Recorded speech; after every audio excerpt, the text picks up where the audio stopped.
Hi guys! It's me again, Gla, and welcome back to my YouTube channel. Oh my goodness, it's been such a long time na wala akong upload. I know! Kamusta naman kayo, Glammates? I hope okay lang kayong lahat. Today's video, well, I'll be sharing with you yung room ng Holiday Inn dito sa Cebu, IHG, if I'm not mistaken, one more time. Sabi ni Kuya, I don't know if that's true. Kasi I feel like it's pretty similar din naman yung room when it comes to size. Nasa corner lot kasi ako. Corner lot? Corner room kasi ako. Ang sabi niya, mas malaki daw. So let's see. Comment below if mas malaki nga, Glammates, once I was able to show you yung room. And also in this video, i-share ko sa inyo yung buffet breakfast nila. And oh my goodness, panalo ang breakfast buffet. And also may swimming pool sila and 24/7 na gym. So kung gusto mong magbanat ng buto, magpapawis, while para hindi ka mag-guilty, kakakain dito.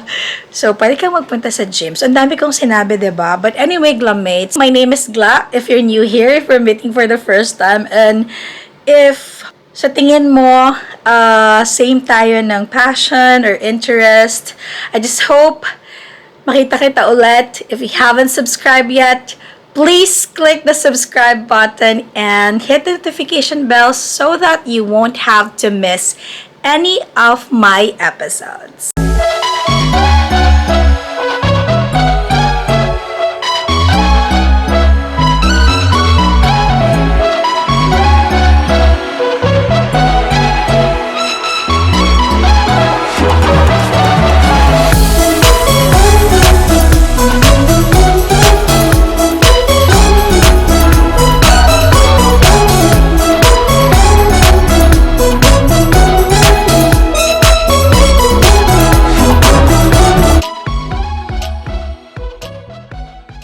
Alright, so without further ado, Glammates, isa-show ko na. Pero, disclaimer, pa-check out na kami in a while kasi we're heading to Bohol.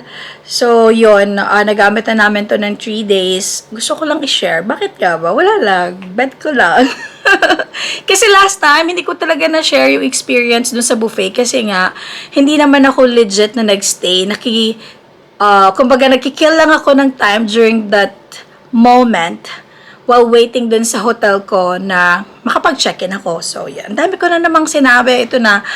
Go! Okay. So, nasa loob na ako, guys, ha. Pero nakikita nyo naman kung anong room number ko. And I like kapag merong ganito. Yung evacuation map in case God forbid, pero at least kung nasan ka at kung anong gagawin mo in case of emergency. So, bet ko talaga yung may paganito. And then, ito yung idiot board, of course, kung saan nyo ilalagay yung keycard, and so on and so forth. So, pag master, of course, diba? Yeah, and then, just press again, and voila, may ilaw na. And ito yung ilaw sa bathroom. And, bet ko rin yung may ganito, like, yung whole body mirror, kasi para pag pasok mo, labas mo, fit check, ganyan, kung hulas ka na, okay pa ganyan. So, yan. And then, sliding door siya, and ito yung bathroom. Okay, so ganyan. Very decent yung laki ng comfort room. Yes, and hindi ko na kayo papakita kasi hindi ka aya-aya. Hindi namin napa-clean kasi tulog kami sa umaga, and yun nga, para save din. May nakalagay kasi dito na pwede naman i-reuse yung towel, etc. Kasi yan, everyday 1,000 of towels are washed unnecessary, and so on and so forth. So, help na rin natin sa kanila. Good thing then kapag nag-check-in kasi is that you don't need to worry na magdala ng toiletries kasi they have body lotion, body wash, tissue. Yan, so. And meron din silang hair dryer, so you don't need to worry na magdala ng hair dryer kung dito kayo magstay kasi it's available. And yan, my only concern here is nandun yung bidet, and if I don't know, number 2 ba? Yun. So, mahirap lang siya kasi nag-spill yung water. Yun lang yung na-notice ko. But so far, okay. And then, ito, of course, kung saan ka maliligo. O, diba? Hindi ko ata nakipakita sa inyo last time yon. And same thing, merong shampoo, conditioner, and body wash. So, very nice ang kanilang comfort room. And here, sara natin. Ayan. So, ito yung mga dala namin. Bigay ng mga tao dito sa Cebu. So, thank you so much for your generosity. Yung maleta ko, check-in luggage, na may mga pasalubong, bigay ulit nila. And then, may backpack. So, dito ko nilagay yung mga gamit ko. Pero kasi nag-impake na kami. And may crossbody bag, may jacket. So, they have safe if you want to put, important things. And then, meron silang plancha. And, yan, important din yan. In case for emergency. And di mo kaya dito, you have to press. And meron silang board para kung gusto mong mag-plancha. O, di ba? Bongga. And yan. Queen bed. So, kasha ang 2 adults or small family, like 2 to 3 family members. Ganyan. So, disclaimer again, nagamit na namin kaya hindi ganun ka ayos, gusot-gusot na. And yan yung TV. Okay. And okay ang internet connection. Laban. So, kung mag-work ka dito sa hotel, hindi mo pa problemahin yung internet kasi okay. Mini ref and coffee, tea yan. So, wala na. And then, ito yung sekwate. Super sarap ng breakfast nila at ng sekwate nila dito. Tinake out nga naman kasi hindi namin naubos. Kaso nakalimutan. But, it's so good. Yan. And may table. So, yan, nag-work. Hi! Siya pala si Abby. Roommate ko for today's video. And meron silang bench dito. Actually, pwede pang matulog dyan if you're like hindi ka maarte. Kasi comfortable naman siya, honestly. And if you need anything, just press the right number, like dining, housekeeping, and so on and so forth. And yeah, I think that's it. So what do you think, guys? Same lang ba dun sa last time if you're able to watch my video? Yeah, and next, I'll be sharing with you yung breakfast buffet nila and then yung swimming pool.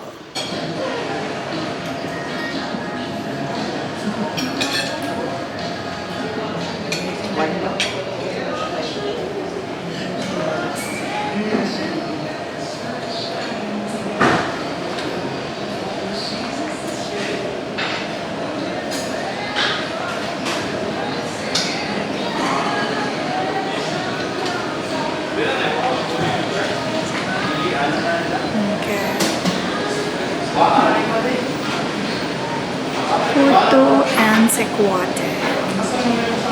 Nandit. So, good morning. Nandito tayo ngayon sa level 7 para i-claim ang ating free breakfast included sa ating hotel reservation or accommodation.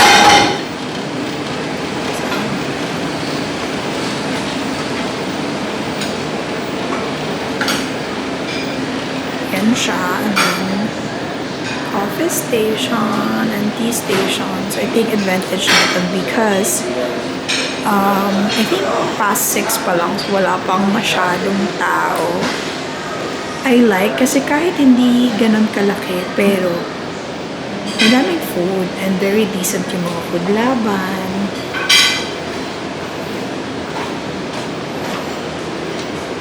Ayan. And that's it. If mag-extra head ka, I think nasa 800 plus per person. O, diba? Naulan, kaya wala si Haring Araw. But yeah, that's it. And then, ito yung food station, yung pinakita ko. And then, Yan yung sitting area or capacity. Yun yung sa labas. Good morning. Good morning po. Yun yung best part, kuya, oh, yung bacon. Abo. Pancakes. In fairness to the fair. Okay, I'll show you kung ano yung food. Oh, sarap naman. Veggies, pancit canton, pork tocino, like typical na breakfast. Meron din silang langgit, diba? Okay. And then, fried rice. I think that's it. Or yung bacon talaga. Across dito sa dining area, yung kanilang swimming pool. Okay, let's go here. Ayan. And also my gym, 24/7 din. Ayun, nandun yung gym. Andun. There. And nandito rin yung swimming pool. Yan. Okay. So, lahat ng amenities, swimming pool, gym, and dining area, nasa 7th floor. There. That's it, Glamates. Thank you so much for joining me for today's video. If nag-enjoy ka, please give it a thumbs up and share it with your family and friends. And again, if you haven't subscribed yet, please do subscribe and I'll see you next time. Don't forget to stay awesome, be gladsome, and keep chasing those dreams. Bye!